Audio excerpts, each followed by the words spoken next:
Uzbek Erika présente Salut le Turfu, le podcast qui explore le futur.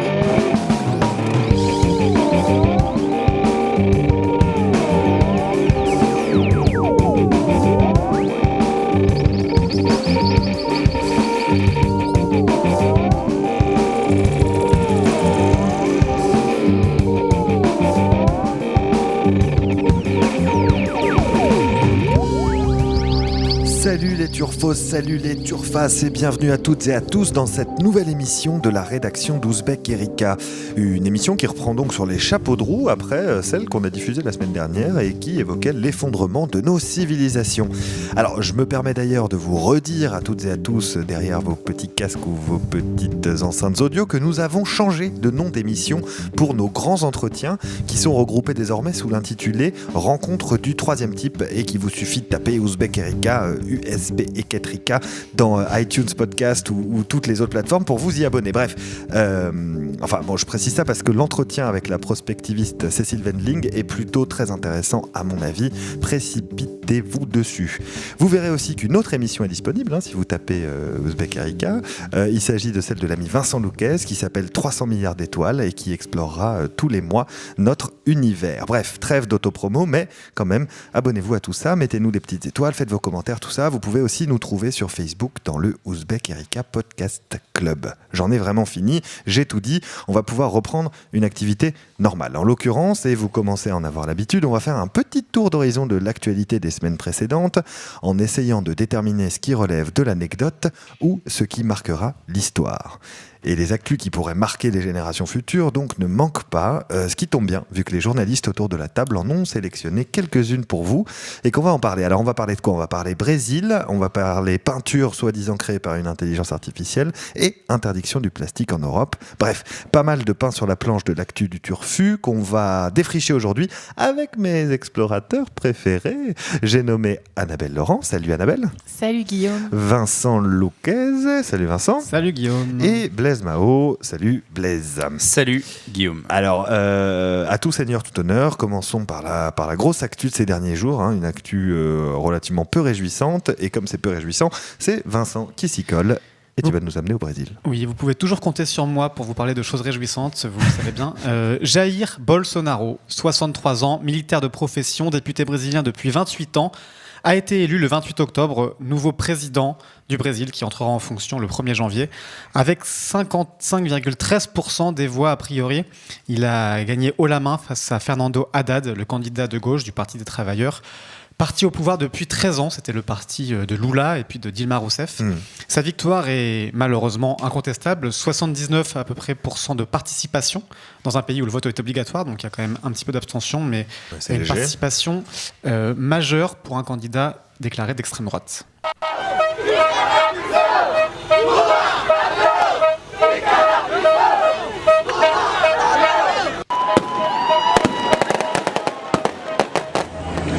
Faço de vocês minhas testemunhas de que esse governo será defensor da Constituição, da democracia e da liberdade. Isso é uma promessa. Voilà, c'était un extrait du discours de Jair Bolsonaro prononcé après sa victoire le 28 octobre. Littéralement, il vient de nous annoncer que vous êtes mes témoins, ce gouvernement sera un défenseur de la Constitution, de la démocratie et de la liberté. Ceci est une promesse. Bon, voilà, alors juste avant, tout va bien, c'est merveilleux dans le meilleur des mondes. Juste avant cette petite déclaration, on a entendu des sons d'allégresse, des sons de joie. Il faut savoir que beaucoup de Brésiliens ont fait la fête dans les rues pour célébrer la victoire de leur candidat.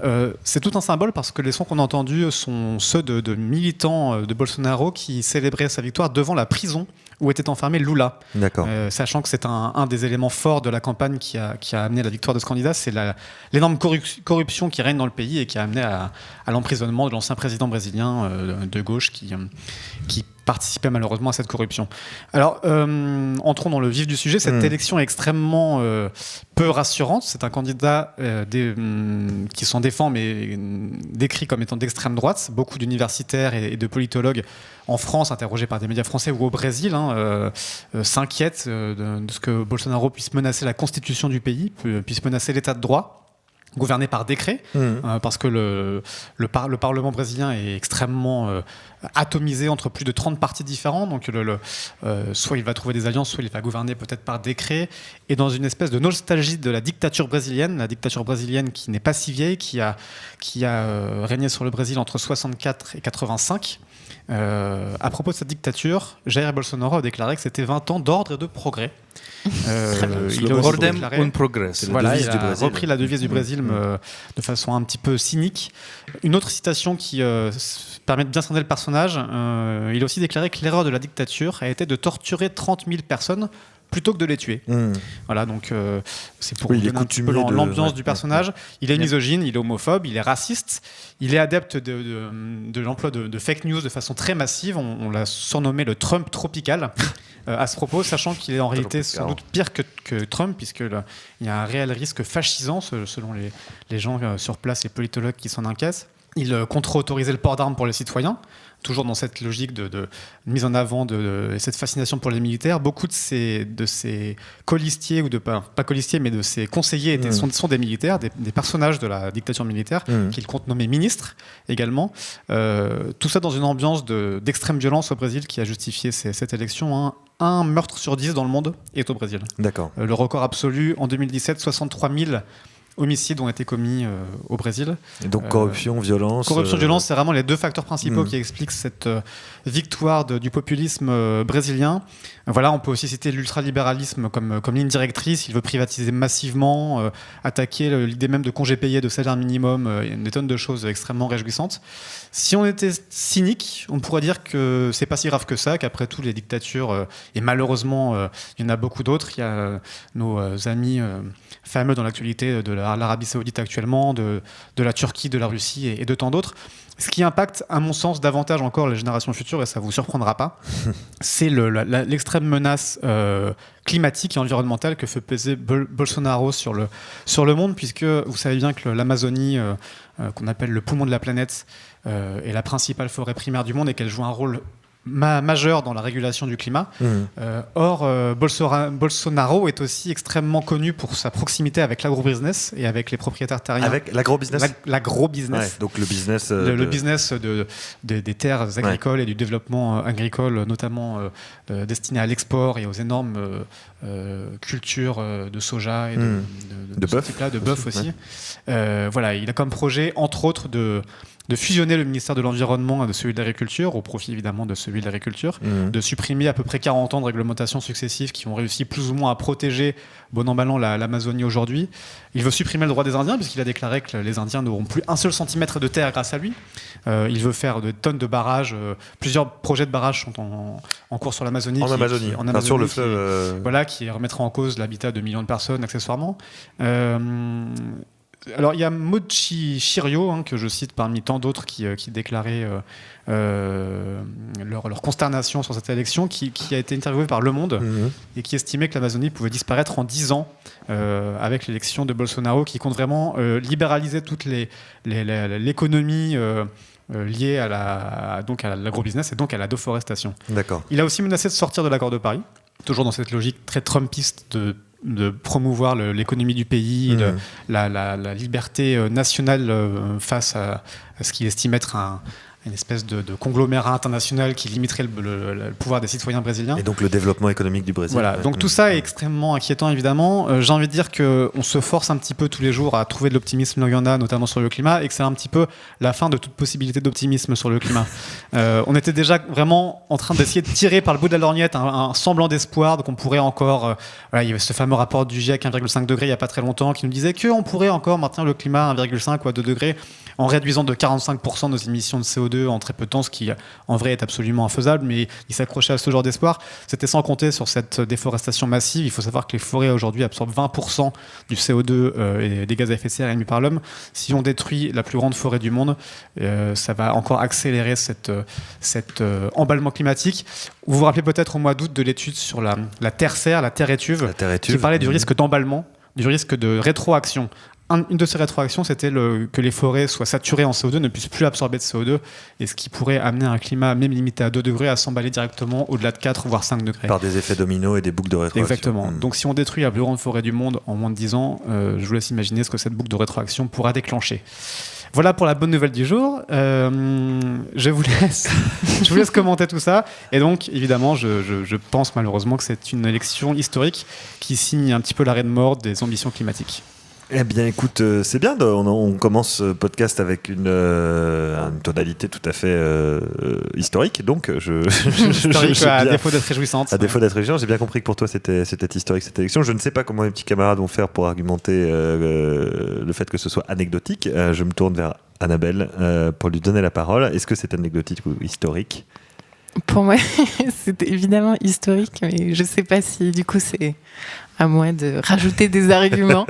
Mais évidemment, sur les 2 plans, pour commencer par la fin, sur le plan climatique, Fernando Haddad avait dit si Bolsonaro est élu, ce sera la fin de l'Amazonie, enfin le début de la fin. Donc voilà, les chiffres de Vincent le rappellent. Son amour pour l'agrobusiness et sa volonté de raser les forêts promet d'être bien destructrice. Et après, sur le côté politique, la même Maud Chériot dont tu parlais, j'ai lu une interview intéressante où elle disait attention à ne pas se méprendre, parce que l'extrait que tu nous as fait écouter, on entend bien les mots de liberté, de démocratie, etc. Ouais, donc évidemment, on se demande, attends, mais du coup, il a mis l'eau dans son vin, peut-être qu'il essaie de se présenter comme pas forcément le candidat de l'extrême droite. Elle rappelle que le coup d'État en 64 était appelé la révolution démocratique. Ouais. Donc c'est une tradition au Brésil enfin voilà, c'est de la rhétorique en fait, mais il y a de grosses incertitudes sur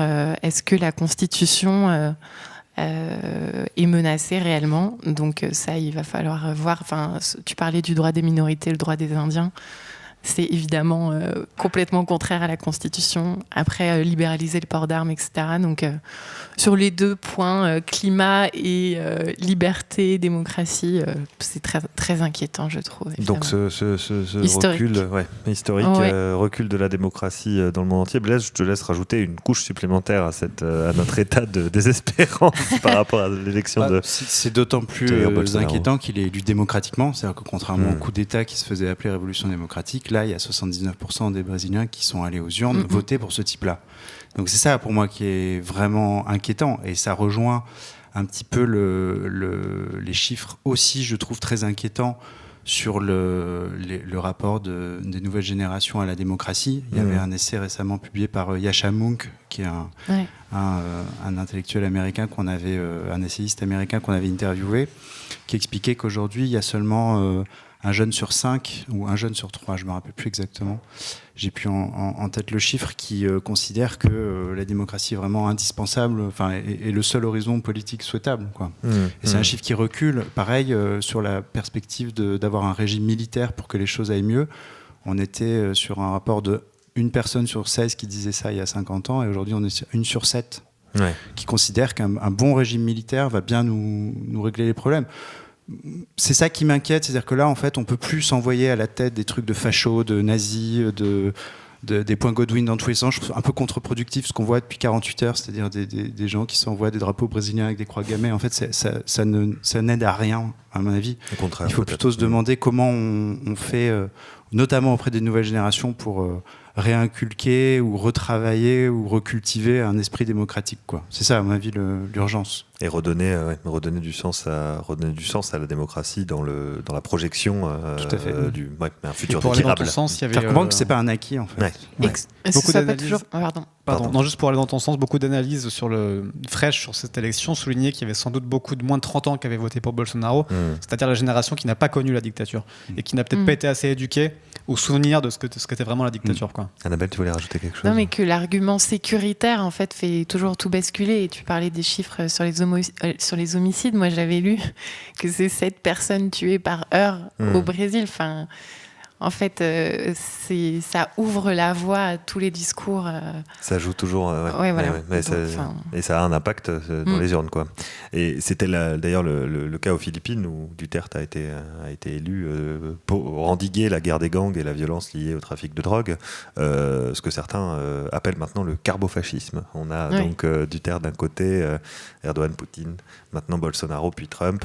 On est dans des régimes autoritaires qui se fondent sur le lien entre politique et ce que tu appelles l'agro-business, et surtout le fait de continuer à exploiter nos richesses et l'énergie. Donc c'est historique. C'est historique. La voix de Google est un peu plus La voix joyeuse. de Google est un peu plus joyeuse que les nôtres. On a voté Bolsonaro. On va remonter un petit peu Voilà. parce que là. On va changer de sujet complètement et passer à quelque chose de. Je ne sais pas si c'est plus anecdotique ou pas. Ce sera à toi de nous le dire, Blaise. Mais j'espère pas. Tu veux nous parler d'une peinture, d'un tableau. Je vais surtout vous parler de Edmond de Bellamy. Ah. Est-ce que vous connaissez Edmond de Bellamy? Non. Peut-être. Je ne l'ai pas croisé. Alors, Edmond de Bellamy, c'est l'homme qui valait $432 500 jeudi 26 octobre à New York, 15 jours à peine après l'autodestruction spectaculaire et délibérée d'un tableau de Banksy, dont vous avez peut-être entendu parler. Tout à fait. Juste après sa mise en vente, le tableau s'est littéralement déchiré. Ouais. Le monde de l'art, sachez-le, a de nouveau connu un petit séisme et surtout une bonne grosse vague d'indignation de pas mal d'artistes, car a été vendue aux enchères donc par la vénérable maison Christie's une œuvre peinte, ou plutôt imprimée, par une intelligence artificielle. Son nom, le portrait d'Edmond de Bellamy. Ah, le fameux. Le voilà, on le retrouve. Ça fait un peu un nom de héros à la Dumas ou à la Maupassant. Ça s'est arraché donc pour $432 500, donc ça fait à peu près 380 000 €. C'est une somme qui est 40 fois supérieure à la première estimation de Christie's, donc gros succès. Pas mal. Qui se cache derrière cette œuvre? C'est la question que vous posez. Qui se cache derrière cette Évidemment, œuvre? je vous vois curieux, bouillant d'impatience. Il y a cette tête qui apparaît. Je vais une image bizarre en tête. peut-être. Eh bien, des Français. Vous n'étiez pas loin. Eh oui, c'est la French Touch. C'est un collectif. La French Touch. Pardon, la French. Et un peu la French Tech. On va y venir. C'est un collectif français du nom de Obvious, donc évident en anglais, qui rassemble un ingénieur, un entrepreneur et un artiste. Donc il faut savoir que la maison Christie's a présenté le portrait d'Edmond de Bellamy comme la toute première œuvre créée par un algorithme à être vendue dans une maison d'enchères. Donc on a tout pour avoir un bel historique. Suivez mon regard. Vas-y, argumente. Le truc, c'est qu'il ne s'agit pas vraiment d'une œuvre d'art. Le portrait de Monsieur Bellamy n'a pas été peint, mais reproduit par une imprimante à jet d'encre sur le modèle d'une image numérique conçue au départ par un ordinateur. D'accord. En fait, Obvious, donc le collectif français dont je vous parlais, a nourri son système avec un jeu de données de 15 000 portraits peints entre le XIVe et le XXe siècle. Le programme d'intelligence artificielle a appris par lui-même à imiter ces toiles après un long processus d'essais et d'erreurs. Et une fois bien entraîné, l'ordinateur a fini par créer des milliers de portraits, parmi lesquels les artistes en ont sélectionné 11. D'accord. Ils ont appelé la famille Bellamy. Donc ils ont fait un petit arbre généalogique, c'est très mignon. Dont celui d'Edmond de Bellamy, qui est donc le premier tableau, soi-disant peint entre guillemets par une IA, à être vendu aux enchères. D'accord. L'IA, pour être très précis, l'intelligence artificielle d'Obvious, doit beaucoup à son inspirateur, le GAN, le GAN. Donc c'est l'acronyme pour Generative Adversarial Networks, qu'on pourrait traduire par réseau génératif adversaire en français. Je vous passe les détails techniques, mais dans un communiqué, Obvious a rendu hommage au créateur du GAN, donc un certain Ian Goodfellow. Et ça s'inscrit dans une innovation qui n'est pas, qui a déjà eu lieu. En fait, ils n'ont rien inventé de nouveau d'un point de vue technique. Ils ont utilisé l'algorithme pour créer un tableau. Ils l'ont juste personnalisé pour en faire une œuvre d'art sous forme de toile. Qu'ils ont encadré. Exactement. Ok. Tu essaies de me vendre la ligne de l'anecdotique. Non, pas du tout. Mais, je ne dis rien. Mais cette vente, donc pour aller un peu dans ton sens, par rapport à ce que je dis sur les limites technologiques de la démarche, pas mal d'artistes se sont mobilisés pour critiquer l'hystérie collective un peu et médiatique. Il faut bien avouer qu'il y a eu une espèce de traitement un peu foufou autour de cette annonce un peu croustillante. Nous, on avait fait un papier sur le site d'Uzbek Erika fin août, au moment où il y avait eu l'annonce par la maison Christie's. Et là, c'est vrai qu'on a vu défiler dans plein de médias des articles qui disaient ouais, la première IA, premier tableau peint par une IA vendu aux enchères. Ça a été un peu repris partout. Ça a fait le tour de la toile. Et par exemple, Albertine Meunier, qui est une artiste numérique qu'on connaît bien à Uzbek Erika, qui fait un travail remarquable avec le collectif Data Dada. Elle nous a écrit un texte intéressant dans lequel elle explique que créer une image est différent de créer une œuvre. Je vais juste la citer sur un des points qu'elle explique. Toute cette communication laisse perplexe bon nombre d'artistes numériques et d'artistes IA, donc intelligence artificielle, qui depuis plusieurs années réfléchissent à la création numérique, incarnent la data, s'interrogent sur la matérialisation des œuvres numériques ou encore explorent la création par des programmes d'intelligence artificielle. Le portrait d'Edmond de Bellamy est faussement présenté comme une œuvre créée sans intervention humaine, alors qu'il y a eu une intervention humaine, ne serait-ce que dans la sélection des portraits. Donc, elle dit... De la famille Bellamy. Voilà, la fameuse famille Bellamy, qui n'a rien à voir avec le journaliste de Maupassant, du roman du même nom. Évidemment. Mais voilà, Albertine Meunier souligne une des limites. C'est intéressant d'ailleurs, parce que c'est justement la raison pour laquelle Christie's avait sélectionné cette œuvre, c'était sur l'argument, ça a été créé sans intervention humaine. Donc il y a un vrai débat là, autour de cette technologie et du GAN, du fameux Generative Adversarial Networks.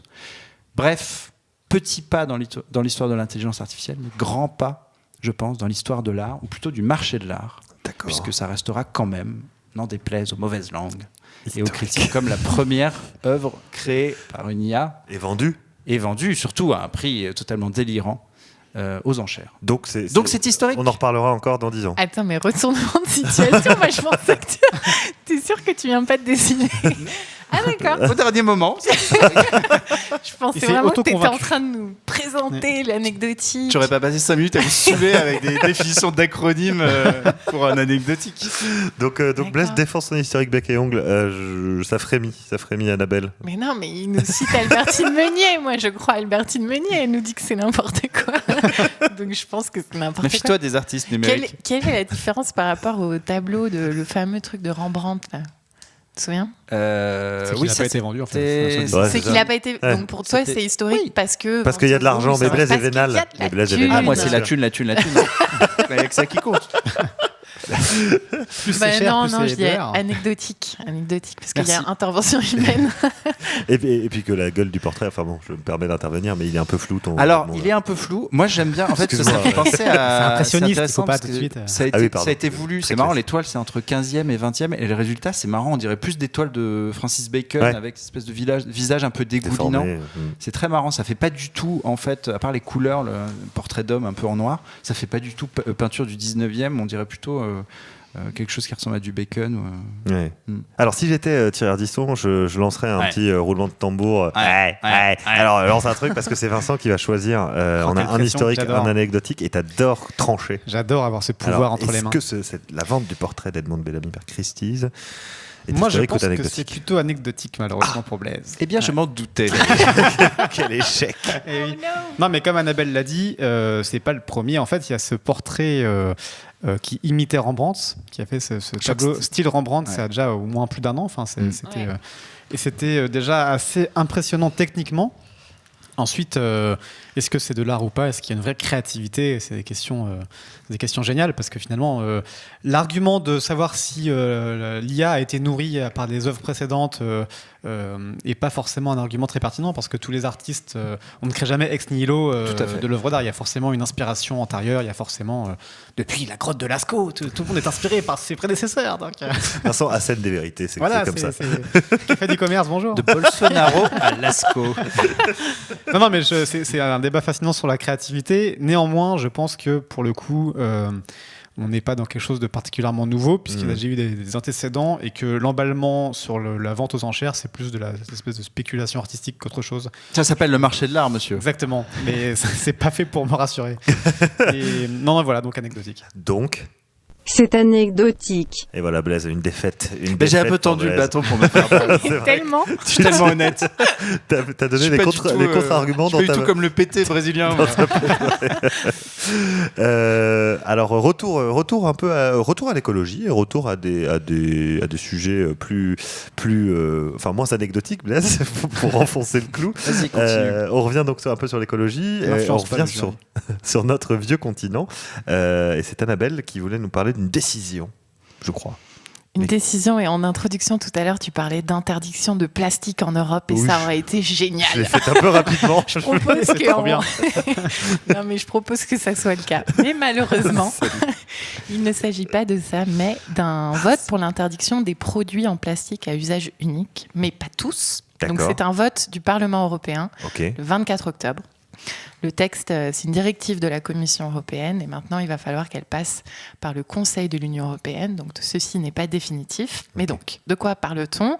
D'une dizaine de catégories d'objets en plastique à usage unique tels que les cotons-tiges, les assiettes, les couverts, les pailles, les mélangeurs de cocktails, les tiges de ballons gonflables ou encore les touillettes. Voilà, j'aimerais bien avoir un énorme marché. Ouais, non, mais j'aimerais bien avoir des retransmissions de ces débats très sérieux où on parle de touillettes dans toutes les langues. Trucs à ballon. Mais voilà, de trucs à ballon qui, de façon évidente, sont en train de détruire la planète. Donc, tous ces objets-là devront être fabriqués avec des matériaux plus durables dans les 28 pays de l'UE. Ce qui est une bonne nouvelle parce qu'en fait, là, je rigole et je présente les choses comme si c'était anecdotique. Mais ces objets-là représentent en fait à eux seuls 70% des déchets qui échouent dans les océans et sur les plages. C'est ce qui est en tout cas dit par le Parlement. Tout ce que les objets que tu viens de citer ? Les assiettes, les couverts, enfin le côté usage unique. D'accord. Donc, je le disais à l'instant, ce n'est pas fait puisque il va falloir que le texte passe devant le Conseil de l'Union européenne. Et si tout va bien, du coup, l'entrée en vigueur des règles, ça serait pour 2022. Donc ce n'est pas tout de suite. Ça va, on peut faire des cocktails à la cool. Donc tout ça vous touillette, bravo. Est-ce historique ? C'est la question. C'est absolument la question. C'est l'avis d'une alliance d'ONG, Rethink Plastic, dont la porte-parole réagit en disant « Le Parlement européen est entré dans l'histoire ». Ah ouais. Elle ajoute « C'est maintenant aux gouvernements nationaux de garder une ambition haute et de résister à la pression des entreprises. » Puisque, évidemment, ces entreprises, représentées par les lobbies industriels, n'ont pas applaudi cette décision. La Fédération européenne du secteur plastique Europe a jugé ces mesures disproportionnées, a réclamé dans un communiqué des règles plus claires. C'est vrai que l'interdiction, c'est pas clair. C'est génial. Et elle dit « Les causes profondes des déchets marins sont une mauvaise gestion des déchets et un manque de sensibilisation. » Donc je cite parce que c'est important, c'est quand même toujours la rhétorique des lobbies qui est de faire peser la responsabilité sur le consommateur et de dire qu'ils ne sont pas sensibilisés et que tout est une question de recyclage. Tout ça pour dire que c'est historique puisqu'il n'y a aucune initiative similaire à cette échelle dans le monde. D'accord. Mais ça va également se doubler de ce qui est déjà en vigueur en France, dans tous les pays en fait, mais en France par exemple, les gobelets et les assiettes en plastique seront interdits en janvier 2020, donc il y a déjà des mesures. On a pris un peu d'avance, ouais. Alors, oui, mais non. Pas vraiment. Et en même temps, suspense. Non, mais en fait, juste avant d'arriver dans ce studio, je lisais une phrase qui disait « La France est avant-dernière des 28 pays de l'Union européenne en matière de recyclage du plastique. » Ah merde. Donc attention, je ne sais pas comment on arrive à être aussi mauvais, mais c'est quand même incroyable. Raison de plus pour l'interdire. Voilà. Non, je voulais juste dire que c'était donc insuffisant puisqu'il n'y a pas d'objectif chiffré pour la réduction des emballages alimentaires, des gobelets aussi. Donc on sait que les contenants alimentaires, là les États membres sont juste censés s'engager sur une réduction de l'usage des gobelets et contenants alimentaires de 25% d'ici 2025, mais donc pas du tout d'interdiction. Pendant ce temps-là, dans le monde, 10 tonnes de plastique sont produites chaque seconde. Et on estime qu'en 2050, on pourrait passer à 750 millions de tonnes de plastique dans les océans, si bien qu'il y aura plus de plastique que de poissons dans la mer. Un rapport de 2016 de la Fondation Ellen MacArthur. Je reviens sur les bonnes nouvelles. Oui, c'est ça. Vite, non, mais c'est bon. C'est podcast. Voilà. Et pour rappeler aussi qu'on estime souvent qu'une fois qu'on a trié ces déchets, on a fait le bon geste et du coup tout va bien. Sauf qu'en fait, dans le monde, 40% des déchets plastiques atterrissent dans des décharges. Seulement 10% sont 14% sont recyclés et 10% réellement recyclés, et même dans le recyclage ça pose des problèmes, donc a priori ce n'est pas avec juste l'interdiction des petites touillettes, qu'on va s'en sortir. Mais non, je fais comme Blaise. Mais oui, je suis enfin... complètement en train de prendre des vacances. Auto-sabotage. Et là, coup de théâtre. Bon, Voilà. ça reste Oubliez historique. Oubliez les touillettes. Ok. Donc historique. Voilà. Ah. C'est historique, cette décision qui est en train d'être prise, j'ai bien compris, parce que le processus effectivement d'adoption des réglementations européennes. Directive de la Commission, c'était, je crois, en mai. Ouais. Ensuite, là, c'était 24 octobre, vote du Parlement, donc large majorité, tout va bien. Et ensuite, Conseil de l'Union européenne, donc troisième instance, c'est celle qui représente les États membres et qui a quand même le pouvoir décisionnel. Je crois, c'est en novembre, doit se prononcer en novembre. Et ensuite, la Commission veut que d'ici la fin de son mandat, ça rentre en vigueur, mais ça veut quand même dire une application de la règle d'ici 2020. Donc c'est pas... Ça va prendre un peu de temps, mais c'est historique quand même. Ce vote au Parlement est historique. Ça concerne quand même 28 pays, quoi. Voilà, c'est ça. C'est pas rien. Avant de vous laisser... Vincent est tout frétillant, donc je vais donner la parole à Vincent. Comment dire, je me sens un petit peu coupable de l'ambiance pourrie que j'ai foutue en introduction de podcast avec le Brésil. Oui, mais bon, c'est pas Donc grave. j'ai un petit peu envie de dire historique pour remonter le moral des gens. Et en même temps, j'y crois pas. Non, en fait, c'est marrant, il y a toutes les contradictions dans ce que tu as dit. C'est que c'est historique parce que l'Union européenne est la première instance au monde à proposer ça. Et en même temps, c'est anecdotique parce que l'Union européenne est la seule instance au monde à proposer tout ça. Aujourd'hui, l'Europe fait des efforts et c'est bien. Mais d'une part, il y a effectivement ce côté lancinant de rhétorique des lobbies industriels qui nous... rabattent l'air avec cette idée que c'est pas de leur faute, que c'est de la faute des citoyens. Et dans ce qu'on a dit, il y a aussi un truc important, c'est qu'on interdit les plastiques à usage unique. Comme si la solution, c'était les plastiques à usage, les plastiques recyclables et les plastiques qui seraient utilisés. Or, les plastiques recyclables ne sont pas recyclables à l'infini. Ce n'est que repousser un petit peu le problème, et donc c'est pas une vraie solution. Ce serait beaucoup plus simple et extrêmement faisable de simplement remplacer le plastique par du verre en consigne, par exemple, par des choses en bois, par des choses en plein d'autres matériaux biodégradables existantes et un peu plus chers, donc qui coûtent de l'argent aux industriels, mais qui permettraient de ne pas tous mourir dans quelques années assaillis sous des tonnes de plastique. Je rappelle qu'on respire du plastique, qu'on boit du plastique, qu'on ouvre l'eau du robinet, et pour être vulgaire, qu'on... Oui, aussi, voilà, du plastique. Aussi. Donc le plastique est omniprésent partout. J'ai pas compris dessus. Blaise eschatologique. Non, j'aime les informations qui sont claires. Bref, le plastique est omniprésent et l'Union européenne n'est pas non plus finalement le plus gros pollueur. Il y a, je crois, une dizaine de fleuves, l'embouchure d'une dizaine de fleuves dans le monde représente la grande majorité des plastiques déversés dans l'océan, et ces fleuves sont majoritairement ceux du sous-continent indien ou ceux de l'Asie, de la Chine. Donc l'Union européenne, d'abord, n'a pas fini son processus parce qu'il y a le Conseil de l'Europe, très cyniquement, où chacun ne vote que pour les intérêts de sa propre nation. C'est de l'Union européenne, attention, le Conseil de l'Europe. Oui, effectivement, merci. Précisons. Donc le Parlement est plein de bonnes intentions, mais ce n'est pas encore fait. Et en plus, je trouve qu'au niveau mondial, le problème est ailleurs. Mais c'est historique parce qu'il faut remonter le moral des gens. Alors c'est un mini historique pour toi, Blaise. Ouais, je suis pas rancunier non plus, je dirais historique. À l'unanimité. Bah oui, non, on a vu beaucoup de gens en France ont vu sûrement le Cache Investigation, l'émission qu'il y a eu le mois dernier sur le plastique et les ravages de la pollution au plastique, sur le cynisme effectivement des lobbies qui passent leur temps et qui mettent énormément d'argent pour faire croire aux consommateurs que c'est uniquement de sa faute s'il est mal éduqué. Qui continuent à dire qu'il leur faut du temps pour s'adapter, et c'est un discours qui en fait n'est plus audible, je pense. On n'a pas le temps avec ce genre de baliverne. Donc c'est évidemment historique, et il faudrait qu'on puisse se motiver et s'intéresser à ce sujet-là, au-delà aussi de quelques vidéos qui font le buzz d'une tortue qui a un bout de paille dans les narines, ou d'un touriste anglais qui nage au milieu des sachets plastiques, parce qu'on y pense, on oublie, et puis en fait derrière, les gens ils vont faire leurs courses avec un sac plastique, une touillette en plastique, et puis ils vont acheter des pailles pour l'anniversaire du petit en plastique. Des ballons. Donc faut qu'on soit tous cohérents, mais c'est pas notre faute, c'est la faute des lobbies. Exactement. Donc ça risque d'être anecdotique, mais je vote historique. Voilà. C'est historique. Voilà. C'est historique, donc deux historiques anecdotiques, deux historiques qui concernent l'environnement, qui sont pour ce qui concerne le Brésil un peu lourds. On espère quand même que vous avez appris 2-3 petites choses au cours de ce podcast, que c'est mon cas, j'ai appris 2-3 petites choses autour de cette émission. Merci à vous, Annabelle, Vincent et Blaise, comme à l'accoutumée. Merci aussi à Romane qui s'est battu derrière la console pour vous offrir ce merveilleux son entre deux éclats de rire. Sachez quand même que rien n'est fait, rien n'est acquis. Il y a un parlement au Brésil, il y a des gens qui vont se battre et qui vont se mobiliser. Dites-vous que tout est encore possible et peut-être que l'Europe deviendra l'écotopia dont on parlait dans une émission précédente. On vote bientôt en Europe, pensez-y. Et on vote bientôt en Europe, c'est vrai. Bref, accrochez-vous, haut les cœurs et abonnez-vous aussi tant qu'à faire.